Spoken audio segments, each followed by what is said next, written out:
Go ahead.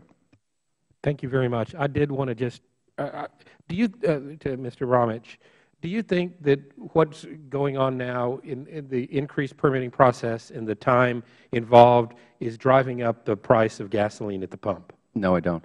You don't think there is a concerted effort going on to do that with the slowdown in Gulf of Mexico, which is a quarter of our domestic supply? Concerted effort by whom?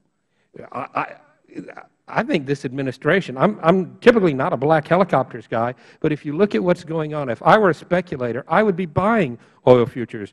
We've got the slowdown in the Gulf. We've got a slowdown of land leases. We've got the EPA talking about fracking regulations. We've got the sage lizard, which is another quarter of the production in the Permian Basin of Texas. It's like we're trying to run these gas prices up. Well, I can speak for the issues that I'm aware of, which is offshore. There is no such effort. There has never been any such effort. Would the gentleman yield for just a second? Yes, please. If the gentleman could respond to the MMS finding up on the board, which we cited earlier, that might clarify it, since MMS found that there was a correlation between a reduction in the Gulf and increase in price. That's your own study. I've never seen that before. I don't like to comment on things that I've just been introduced to. I have read in recent weeks a lot of very knowledgeable commentators, including economists, who say it's a world market and a relatively minor slowdown in permitting here has virtually no impact on prices. In addition to that, as you know, there has been no cessation or delays in production. Production has continued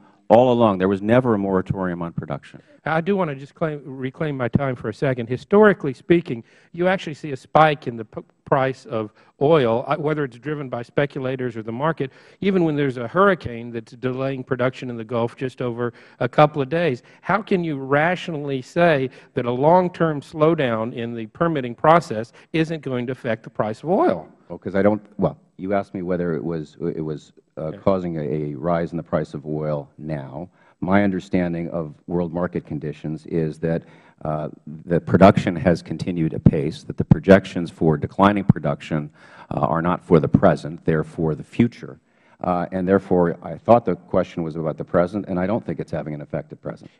Just real quickly, I mean, there have been reports, we've had record oil production in 2010. Do you think domestic production, do you think that record is going to continue through 2012 as we start to see the results of some of these changes in policies?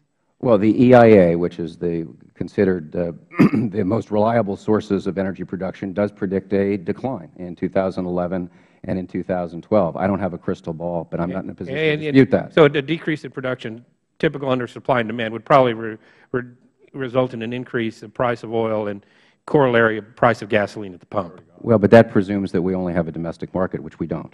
All right. Thank you very much.